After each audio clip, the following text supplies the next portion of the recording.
My father always said money was the only measure of a man's worth. On the day I left home, he made sure to demonstrate exactly how little he thought I was worth. "Here's $100, he sneered, throwing the bills at my feet. "That's all a failure like you deserves." I was 22, fresh out of college with an engineering degree my parents hadn't bothered to attend the ceremony for. Standing in our expansive living room, my single suitcase packed with everything I owned, I watched the bills flutter to the marble floor like fallen leaves. The Harrison family fortune loomed around us. Crystal chandeliers, antique furniture, priceless art, all of it screaming old money and older pride. For generations, we'd been investment bankers, each son following his father into the prestigious halls of Harrison and Sons Investment Group. Until me. Engineering. My father had spat when I declared my major. Engineers are glorified mechanics. No son of mine will waste his life tinkering with machines. But I saw something they didn't. While they were counting their millions in traditional investments, I recognized that the future belonged to technology. The next great fortunes wouldn't be made in mahogany-paneled investment offices. They'd be built in garages and labs by people who understood how to merge innovation with opportunity. My mother stood by the grand staircase, martini in hand at barely noon. "James, darling, there's still time to fix this. Come back to the firm. Your father can smooth things over with the board." I looked at her, really looked at her, seeing the practiced smile that had never quite reached her eyes. Growing up, I'd watched her measure her worth by the size of her diamond rings, each one larger than the last, as if trying to fill some void that kept expanding. "No, Mother, I'm done trying to be what you want." My father's face turned that dangerous shade of red I'd grown up fearing. "Then get out. You're no longer a Harrison. The trust fund, the connections, the legacy, you're throwing it all away for some foolish dream." I bent down and picked up the $100. The bills were crisp, new. He'd probably had his assistant get them from the bank specifically for this moment of theatrical cruelty. "Keep the trust fund," I said, tucking the bills into my wallet. "I'll build something of my own." My father laughed, the sound echoing off the high ceilings. "You? Build something? You can barely dress yourself properly." He gestured at my simple button-down shirt and slacks, so different from his custom-tailored suit. "Without the Harrison name, you're nothing." Those words would echo in my mind for years to come, driving me through countless sleepless nights and impossible challenges. But in that moment, I just smiled. "Watch me." I walked out of that mansion with $100, a suitcase, and an engineering degree they thought was worthless. My childhood home's enormous iron gates closed behind me with a final, dramatic clang. Standing on the sidewalk, I realized I had no car. It was in my father's name. No place to live. The apartment near college had been paid for by the trust fund, and exactly $100 to my name. But I had something they didn't understand, a vision of the future and the skills to build it. I walked to the bus station, bought a $40 ticket to Silicon Valley, and used another $10 on a burger and fries.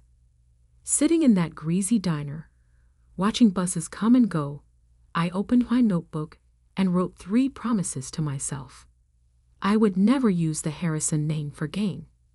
I would build something that would change the world. When I returned, it would be on my own terms. $50 left. Not enough to rent a place, barely enough to eat for a few days. But I had my laptop, my degree, and most importantly, an idea that had been forming in my mind throughout college. The world was rapidly moving toward renewable energy, But there was a critical problem no one had solved: storage. Solar and wind power were becoming cheaper, but batteries remained inefficient and expensive. I had developed a theoretical design for a new type of energy storage system, one that could revolutionize the entire industry. The problem was, building it would take millions in funding, years of research, and resources I didn't have. My professors had called the idea brilliant but impractical. My father had called it delusional. I called it my future. As my bus pulled away from the station, I watched my hometown disappear into the darkness. I'd spent 22 years trying to be the son they wanted. Now it was time to become the man I was meant to be. Little did I know that this $100 journey was the beginning of a story that would reshape the entire energy industry. In 10 years, I would build a company worth billions, revolutionize how the world stored and used energy, and return home not as the prodigal son, but as someone they never imagined I could become. But first, I had to survive Silicon Valley with $50 and a dream that wouldn't die. Silicon Valley wasn't the gleaming tech paradise I'd imagined. My first night, I slept on a bench in a park in Palo Alto, using my laptop bag as a pillow and my jacket as a blanket. By morning, my $50 had become $30 after buying a cup of coffee and a bagel at a local cafe. But that cafe changed everything. "You're going to get robbed sleeping out there," the barista said, watching me try to stretch my coffee for hours while using their Wi-Fi. Her name was Maya, and instead of kicking me out, she offered me a deal: help fix their constantly breaking espresso machine, and I could sleep in the storage room after hours. I fixed their machine in 20 minutes. The owner was so impressed, he offered me a part-time job doing maintenance work. Just like that, I had income and a place to sleep, even if that place was a room full of coffee beans and paper cups. During days, I worked at the cafe. During nights, I refined my energy storage designs, using the cafe's Wi-Fi to research patents and technology trends. Maya would sometimes bring me leftover pastries, peek at my complex diagrams, and ask questions that actually helped me clarify my thinking. "So basically, you're building a better battery?" she asked one night. "Not exactly," I explained, showing her my sketches. "Traditional batteries waste too much energy during storage and transfer. My design uses a new type of molecular structure that could store energy at almost 100% efficiency." She stared at the diagrams. "And why isn't anyone else doing this?" "Because it's theoretically impossible," I grinned. "But I think I found a way." 3 months of cafe work gave me enough savings to rent a tiny room in a shared house with 5 other tech dreamers. It wasn't much, but it had a desk where I could work. I also started freelancing as a technical consultant, helping local startups with engineering problems. That's how I met David Chen. "Your solution for our power management issue saved us months of work," he said after I'd helped his startup fix a critical hardware problem. "What else are you working on?" I hesitated, then decided to take a chance. I showed him my energy storage designs. David was silent for a long time, staring at my detailed technical specifications. Finally, he looked up. "This could change everything, but you'll need serious funding to build a prototype." I know. I didn't tell him about my family's wealth, about the trust fund I'd walked away from. "I'm working on it." David proved to be more than just another client. He introduced me to Dr. Sarah Wong, a leading researcher in molecular engineering at Stanford. She spent 6 hours grilling me about my designs, trying to find flaws in my theories. "It's ambitious," she finally said. "Maybe impossible. But if it works—" She paused. I have some connections at Berkeley's Energy Research Center. Would you be interested in using their lab facilities? Would I be interested in accessing one of the world's top research facilities? Yes, I managed to say calmly. I would. For the next year, I worked 4 jobs: cafe maintenance in the mornings, freelance consulting during the day, research at Berkeley's labs in the evenings, and refining my designs late into the night. I lived on energy drinks and determination. Then came the breakthrough. It happened at 3 a.m. in the Berkeley lab. I'd been testing different molecular configurations for weeks, trying to find the perfect structure for energy storage. When the test results came back, I checked them 3 times because I couldn't believe what I was seeing. It worked. The prototype stored energy at 98.7% efficiency, nearly perfect energy transfer, something that was supposed to be impossible. Dr. Wang verified my results herself. "This isn't just a breakthrough," she said, staring at the data. "This is revolutionary." Within a week, I had meetings with 3 major venture capital firms. David helped me prepare my pitch, and Maya came over every night to help me practice, throwing tough questions at me until my answers were perfect. The first 2 VC firms said the same thing: brilliant, but too risky. The third meeting was different. "Your technology could revolutionize renewable energy storage," said Alexandra Martinez, the lead partner at Quantum Ventures. "But why should we trust a 23-year-old unknown?" I met her eyes. "Because I've spent the last year proving impossible things are possible. Give me a chance to prove one more." They invested $5 million for a 25% stake in my company, which I named Nova Energy Systems. The name was a private joke, a new star rising from nothing.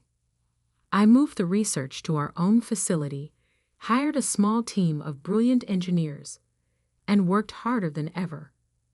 We faced countless technical challenges, numerous failures, and moments when it seemed everything would fall apart. But 2 years later, we did it. Our first commercial-scale energy storage system was ready for testing. When the results came in, they exceeded even our highest expectations. Our system could store and deliver energy with 99.1% efficiency, nearly 3 times better than the best existing technology. The energy industry exploded with interest. Solar and wind power suddenly became not just viable, but economically superior to fossil fuels. Every major power company wanted our technology. Nova Energy Systems went public 3 years after that first VC investment. The stock price doubled on the first day. By the end of the week, my stake in the company was worth over $100 million.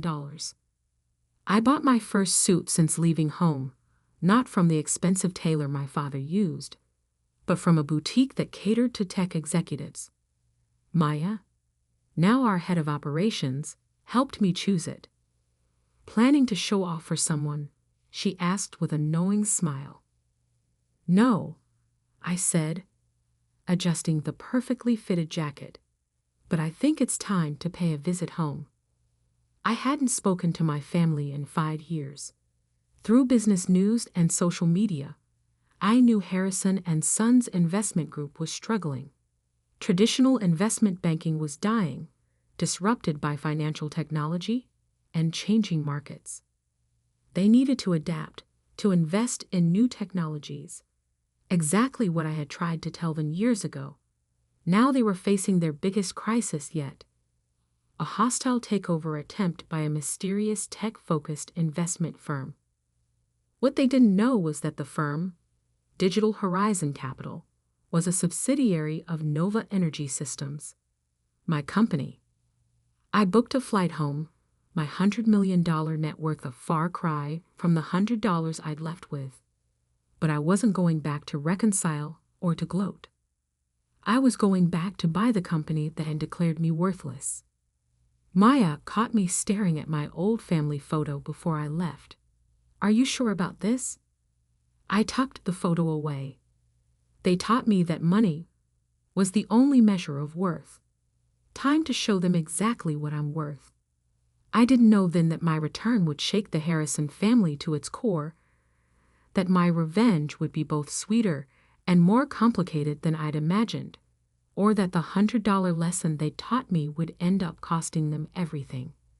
But I was about to find out. The Harrison and Sons Investment Group headquarters hadn't changed. The same imposing limestone building, the same gold lettering, the same air of old money arrogance. But this time, I walked in through the front door not as the disappointing son, but as the CEO of the company trying to acquire them. Mr. Blake here to see the board, I told the receptionist, using the name I'd adopted after leaving. She directed me to the top floor, not recognizing the prodigal son returning home. The Harrison boardroom was exactly as I remembered.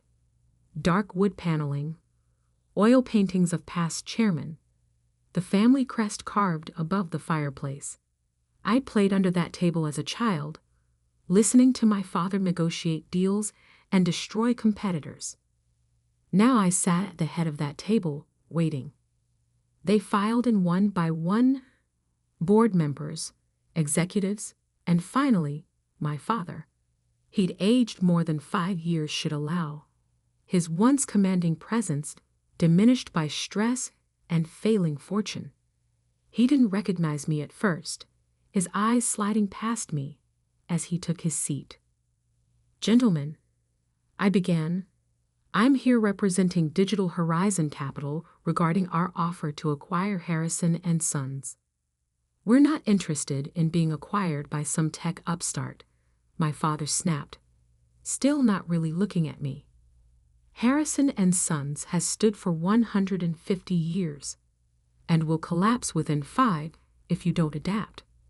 I cut in, letting my natural voice replace the carefully neutral tone I'd been using. Isn't that right, Father? The room went deadly silent. My father's face went from red to white as recognition dawned. James? Hello, Father. Miss me?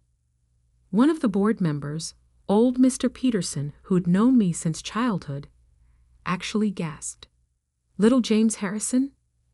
Actually, it's James Blake now, I corrected him. And I'm here to discuss the future of this company. My father's shock turned to anger. This is some kind of trick. You're working for Digital Horizon? I smiled. No, Father. I own Digital Horizon. It's a subsidiary of Nova Energy Systems. I enjoyed watching their faces as the connection hit them. Yes, that Nova Energy Systems. The company revolutionizing energy storage technology worldwide. Impossible, my father whispered. You left with nothing. No, I said softly. I left with $100.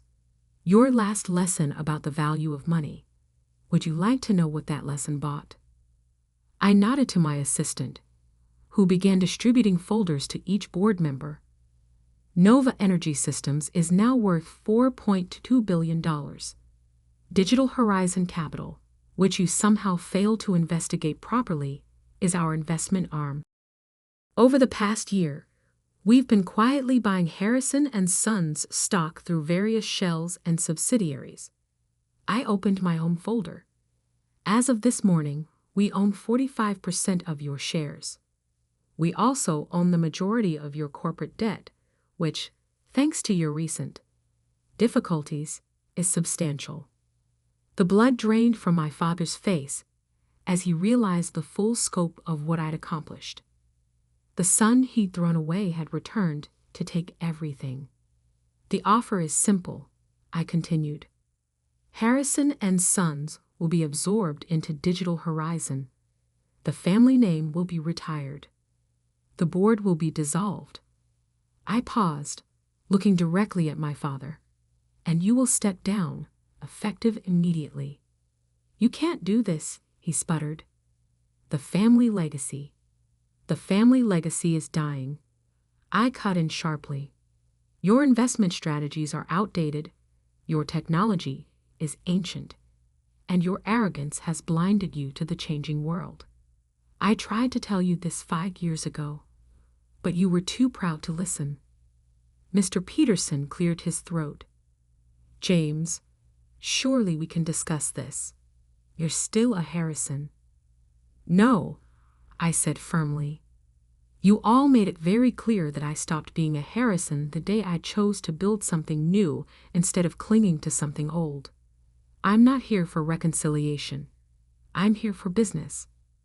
I stood up, straightening my custom-made suit that cost more than that first $100 1,000 times over.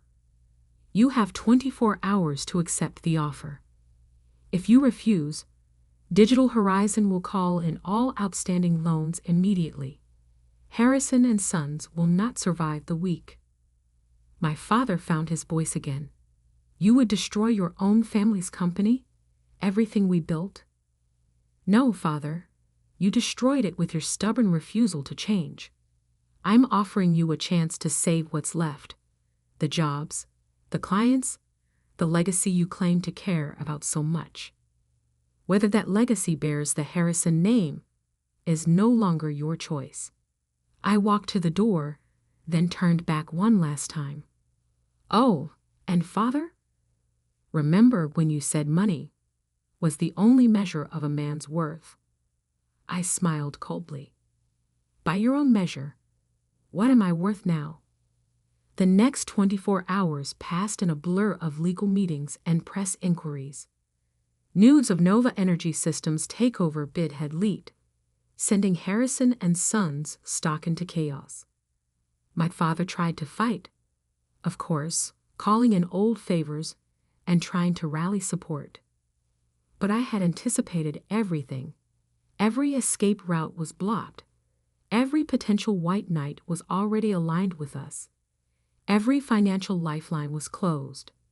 The empire he'd spent his life protecting was now in my hands.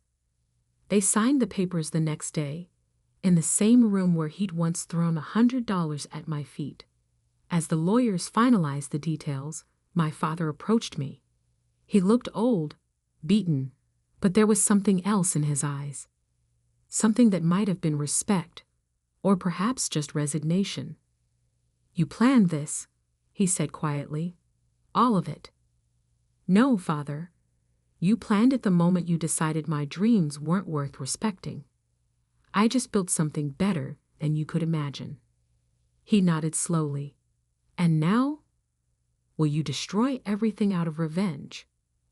I looked at him for a long moment. "No, I'm going to rebuild it into something that actually matters. Harrison and Sons will become part of a company that's helping to solve the world's energy crisis, not just moving money from one account to another. The fact that it's no longer yours is just poetic justice." As I turned to leave, he called out one last time, "James, that $100. I smiled. "Best investment I ever made, Father. It taught me exactly what I didn't want to become." The transition took 6 months. I restructured the company completely, modernizing its operations and redirecting its resources towards sustainable energy investments. Most of the employees kept their jobs. After all, this wasn't about punishing them for my father's sins. My father retired to our old family estate, his pride more wounded than his wallet. I'd ensured he kept enough money to live comfortably. My mother tried to reach out several times, always with hints about reconciliation, but I kept my distance. Some bridges, once burned, should stay ashes. A year later, I stood in my office at Nova Energy Systems headquarters, looking out over Silicon Valley. Maya brought in a small package that had arrived from my father. Inside was $100, the same bills he'd thrown at me 5 years ago. I'd left them on his desk after the takeover signing. With them was a note, You were worth more than I knew. I took the bills to the cafe where my journey had started. The same barista who'd once given me shelter was now a senior executive in my company, but the cafe still made the best coffee in Palo Alto. I left the $100 as a tip. Some might call it petty, using my success to take over my father's company. But I didn't do it for revenge. I did it because sometimes the only way to fix a broken legacy is to tear it down and build something better in its place. They say money can't buy happiness. But $100 taught me something more valuable. The true worth of a person isn't in their bank account or their family name. It's in what they choose to build with what they have. I'd built an empire, and I did it not because of the Harrison name, but in spite of it. The $100 I left with bought me something priceless. The freedom to become who I was meant to be.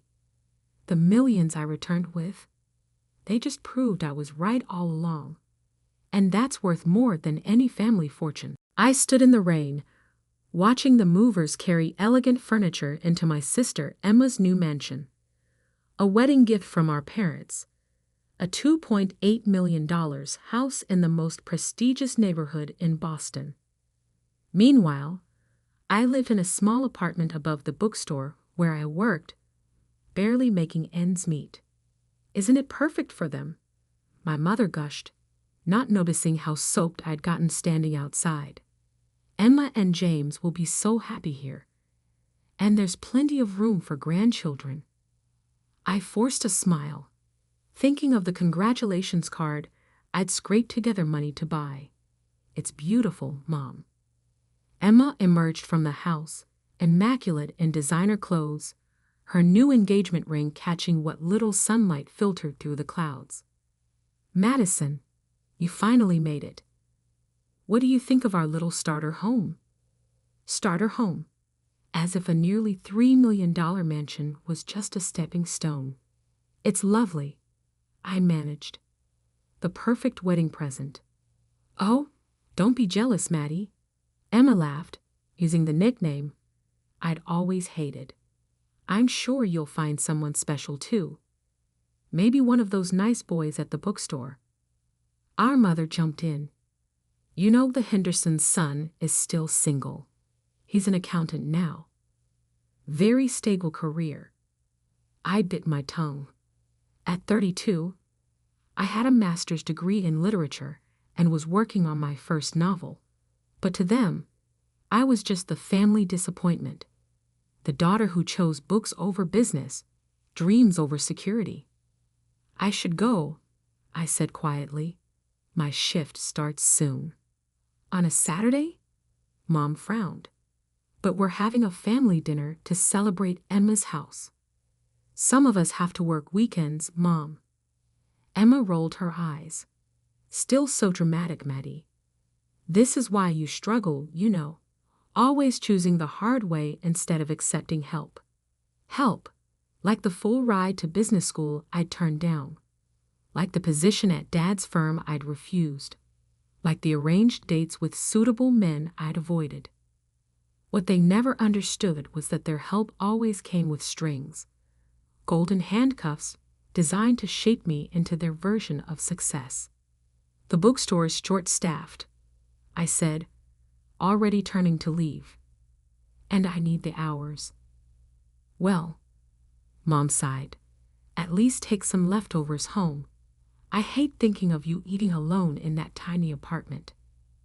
I didn't tell her that my tiny apartment was my sanctuary, a space filled with books, art, and peace. A place where I could write without judgment, dream without limits. The next morning, I stopped at Pete's corner store for my usual coffee. Pete, a grandfather figure who'd been running the shop for 40 years, greeted me with unusual excitement. Madison, did you check your ticket?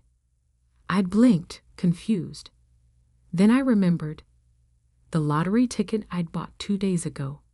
A silly impulse purchase with my last $5 when the jackpot had hit record numbers. Not yet. I pulled the crumpled ticket from my wallet. What were the winning numbers? Pete's eyes sparkled. Check the news, sweetheart. I pulled out my phone, finding the lottery website. The numbers appeared on screen. 7, 13, 24, 31, 42, 53. My hands started shaking. I looked at my ticket, then back at the screen. Pete, my voice was barely a whisper.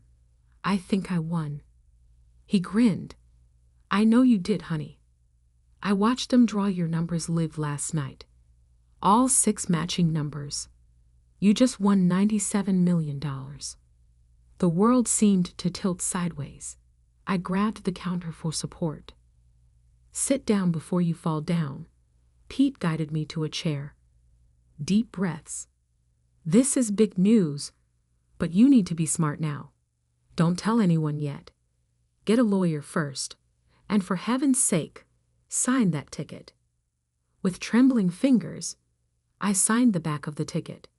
Pete locked it in his safe, made me drink some water, and called his daughter, a respected financial attorney. Caroline will meet you in an hour, he said. She'll help you do this right. I nodded, still dazed. Pete, my family. He squeezed my shoulder. We'll find out soon enough. But right now, this is your moment. Don't let anyone take it from you.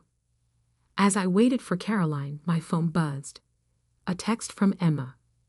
Family brunch tomorrow to discuss wedding plans.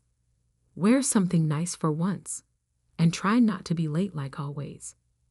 I stared at the message, thinking of her mansion, her perfect life, our parents' endless praise.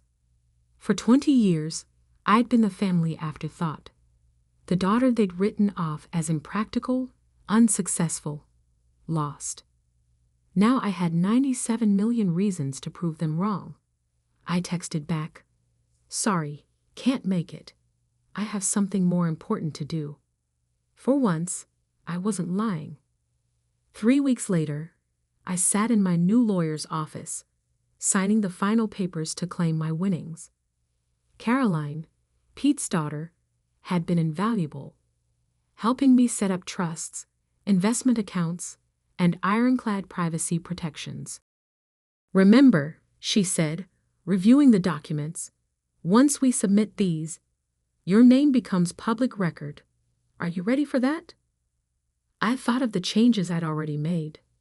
I'd quietly resigned from the bookstore, leaving my manager a generous check to help hire and train my replacement. I'd bought a beautiful but modest house in a quiet neighborhood, using a trust to keep my name off public records. And I'd started the groundwork for my own publishing company, determined to help other overlooked writers find their voices. I'm ready, I said firmly. The next morning, my face was splashed across every news outlet in Boston. Local writer wins $97 million lottery jackpot. Bookstore employee becomes multimillionaire overnight. Madison Bennett claims record-breaking prize. My phone exploded with messages. Old classmates, distant relatives, forgotten acquaintances, all suddenly remembering my existence. But the messages I was waiting for came last. First, Emma. OMG, Maddie. Why didn't you tell us? Call me immediately. Then Mom. Madison Elizabeth Bennett. How could you keep this from your family? We're coming over Rye HE now. Where are you living? Finally, Dad. Your mother is hysterical. Call us this instant. I turned off my phone and poured myself a cup of tea, settling into my new home office. Through the window, I could see the garden where I planned to create a reading nook. The morning sun painted everything in soft gold, making the moment feel almost magical. My doorbell rang. Through the security camera, another of Caroline's suggestions, I saw them. My parents and Emma, standing on my porch. Emma was dressed like she was heading to a photo shoot, while my mother kept smoothing her designer dress nervously.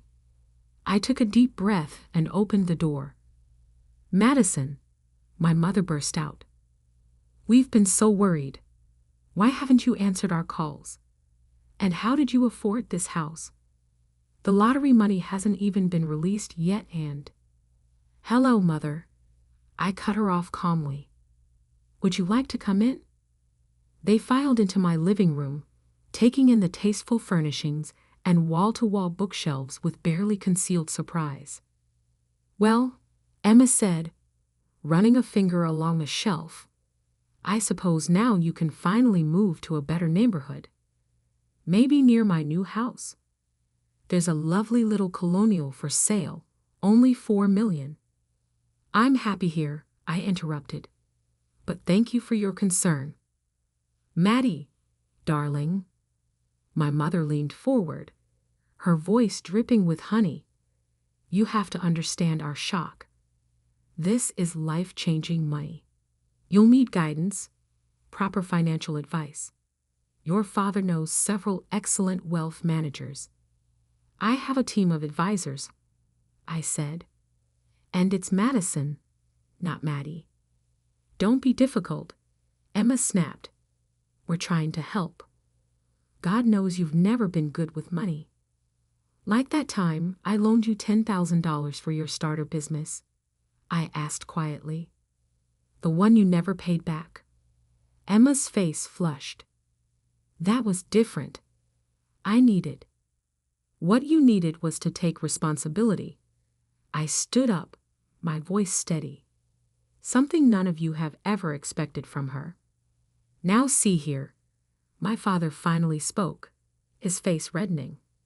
"We've always supported you both equally." I laughed, actually laughed. "Equally. You bought Emma a mansion for her wedding.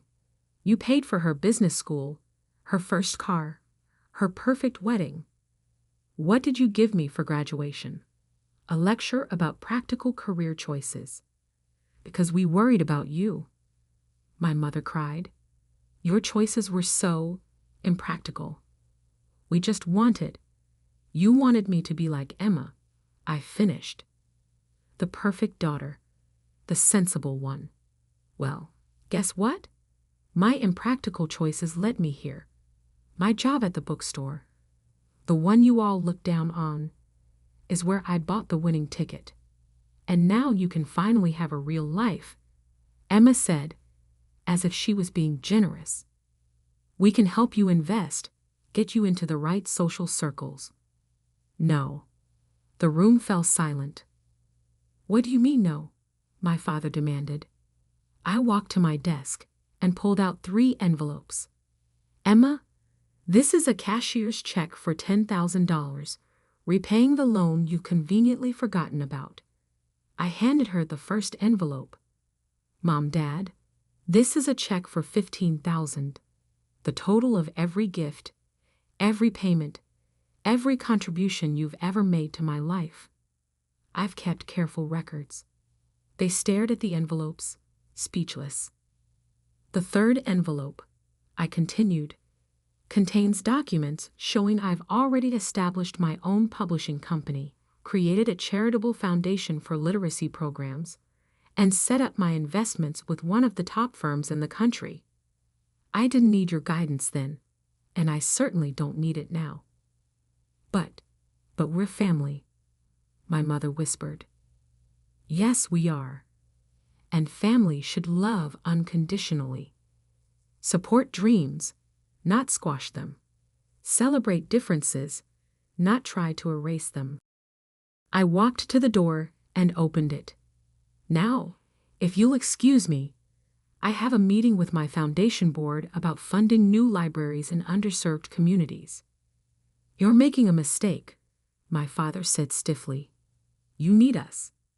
I smiled, feeling lighter than I had in years. "No, Dad, you need me. And that's the real reason you're here, isn't it?" Emma stood up, her face a mask of fury. "You think you're better than us now, because of some lucky numbers?" "No, Emma, I always was. You just never saw it." As they left, my mother turned back, tears in her eyes. Madison, please. We made a terrible mistake. We see that now. Can't we start over?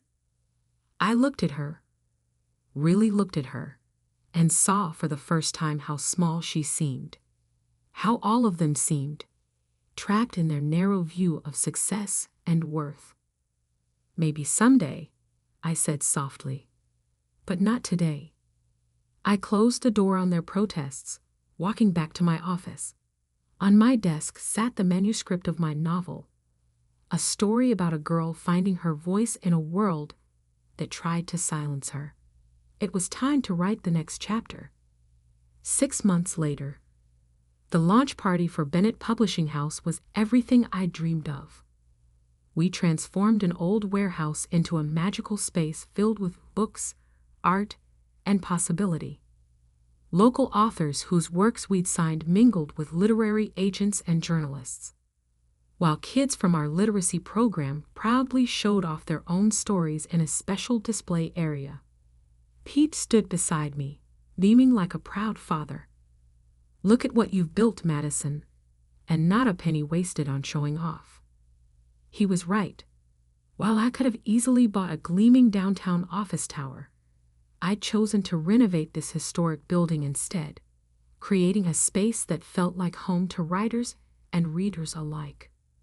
The millions I'd won had been carefully invested in education programs, in supporting new authors, in building something meaningful. My phone buzzed. A text from Emma. Saw your company in the Business Journal. Must be nice having everything handed to you. Betito, James lost his job. We could use some family support right now. I deleted the message without responding. Over the past months, they tried everything. Guilt, manipulation, fake kindness, and finally, outright demands. Emma's starter mansion was apparently too small now. Mom and Dad's country club membership needed renewal. James's failed investments needed covering. I'd ignored them all. Miss Bennett? A young girl tugged at my sleeve. She was one of our literacy program students, clutching a notebook. Will you read my story? Of course, Sophie. I led her to a quiet corner, sitting down at her level. What's it about? A girl who finds a magic pen, she said shyly. Everything she writes comes true, but she has to figure out what's really important to write about. I smiled, thinking how wisdom sometimes comes from the most unexpected places. Madison. I looked up. My mother stood there, looking uncomfortable in the casual atmosphere. She'd lost some of her polished perfection. The past months had been hard on them, I knew. Dad's firm had lost several major clients. Emma's perfect marriage was showing cracks, and their social circle had begun to shrink as their resources dwindled. Mom, this is a private event. I know. I had to talk to you. She glanced at Sophie. Alone? I turned to Sophie. Why don't you show your story to Miss Sarah? She's our children's book editor. After Sophie scampered off, I faced my mother. Well, your father's company is failing, she said bluntly. Emma's house is being foreclosed. Everything's falling apart, and you're here playing with children's stories. I stood up, anger flaring. Playing? Look around, Mom. Really look. See those kids. They're learning to love reading, to believe in their own voices. See those authors? They're getting chances they never had before. I'm not playing. I'm building something real. But your family has never respected my choices. I cut in.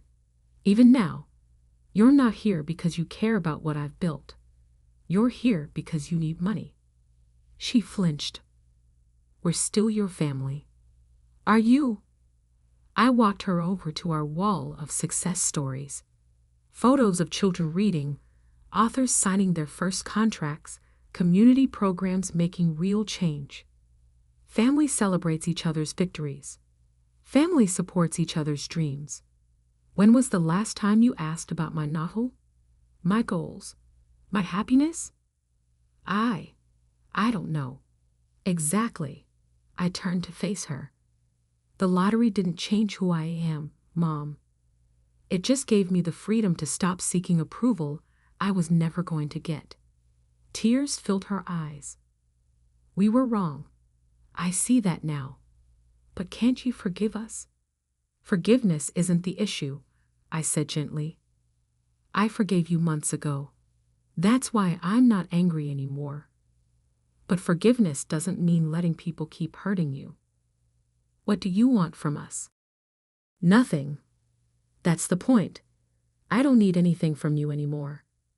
And until you can want a relationship with me that isn't about money or status or your idea of success, we don't have anything to discuss. A commotion near the entrance caught my attention. Emma had arrived with Dad and James in tow. Really? I sighed. You all came to ambush me at my company's launch. We're desperate. Emma cried, mascara running down her cheeks. James lost everything in that investment scheme. The bank is taking our house, and Daddy's company is dying. Please, Maddie, you have to help us. The room had gone quiet. Our guests tried to pretend they weren't watching the drama unfold. I looked at my family. Really looked at them. Dad, gray and deflated without his usual power. Emma, designer clothes now slightly worn, desperate for a bailout. Mom, torn between pride and need. No, I said firmly. No. Dad's voice cracked. I'll make you all a different offer instead. I pulled out my phone, pulling up some photos. This is Carter Financial Services. They're looking for experienced advisors with community connections. Dad, they've agreed to interview you for a senior position. No guarantees, but a fair shot. I swiped to the next photo. Emma, the local arts center needs a fundraising coordinator. With your social skills and event planning experience, you'd be perfect. James, my friend's construction company is hiring project managers. Real work, fair pay. You want us to work for other people. Emma looked horrified. I want you to earn your own way. Like I did. Build something real.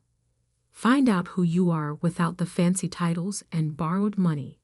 And if we refuse, Dad asked stiffly, then you'll figure something else out.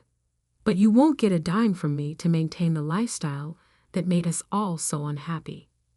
Mom stepped forward, surprising me.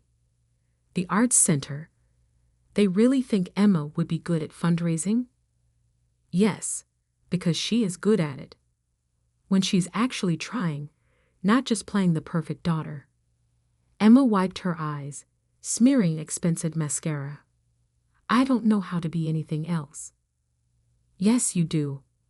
I took her hand, the first time we touched in months. You're smart, capable, and determined. Use those qualities for something meaningful instead of just appearances. Dad cleared his throat. The position at Carter Financial. When's the interview? Tomorrow at 10. Don't wear your Rolex. Show them your experience, not your ego. One by one, they nodded. Not happy, not grateful, but perhaps thoughtful.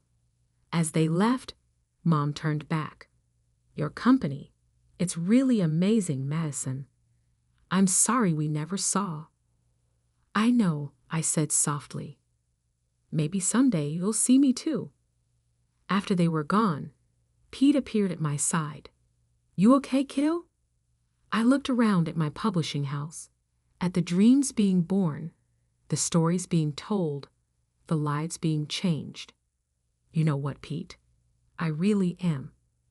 Sophie came running back, waving her notebook. Ms. Bennett, Ms. Sarah loved my story. She said maybe someday it could be a real book. I knelt down beside her. Want to know a secret, Sophie? Every real book starts with someone brave enough to tell their story. Like you. Like all of us. Later that night, I sat in my garden reading nook, working on my novel. My phone buzzed with a text from Emma. I have an interview at the Arts Center tomorrow. Any advice? I smiled, typing back, be yourself, your real self. The lottery hadn't just given me millions. It had given me the chance to show my family and myself what real wealth looked like. Not the money in my bank account, but the courage to finally be exactly who I was meant to be.